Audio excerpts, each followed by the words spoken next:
સંસદમાં રાજ્યસભામાં ગૃહમંત્રી અમિતભાઈ શાહે બાબા સાહેબ આંબેડકરનું ઘોર અપમાન કર્યું અને ચોરી ઉપર સીના ચોરી એવી પ્રકારની પ્રવૃત્તિ ભારતીય જનતા પાર્ટી કરી રહી છે.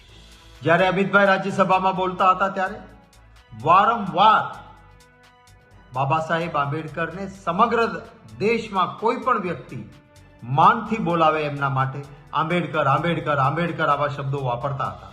ભારતીય જનતા પાર્ટીના જ બેઠેલા કેટલાક લોકોએ વારંવાર એમને કહ્યું કે બાબા સાહેબ આંબેડકરજી બોલો, બાબા સાહેબ બોલો, આંબેડકરજી બોલો. વચ્ચે વચ્ચે ક્યાંક સ્પીચમાં સિવાય આખી એમની સ્પીચમાં વારંવાર આંબેડકર આંબેડકર આંબેડકર બોલ્યા. એટલું જ નહીં, જે ક્લિપ વિડીયો વાયરલ થઈ એમાં સ્પષ્ટ કહે છે કે આંબેડકર આંબેડકર આંબેડકર આ નામ લેવાની ફેશન થઈ ગઈ છે. આંબેડકરનું નામ લેવાના બદલે ભગવાનનું નામ લ્યો તો 7 જન્મ સુધી સ્વર્ગમાં જશો. એટલે કે બાબા સાહેબ આંબેડકરનું નામ ના લેવો, આ પ્રકારની ટિપ્પણી કરી.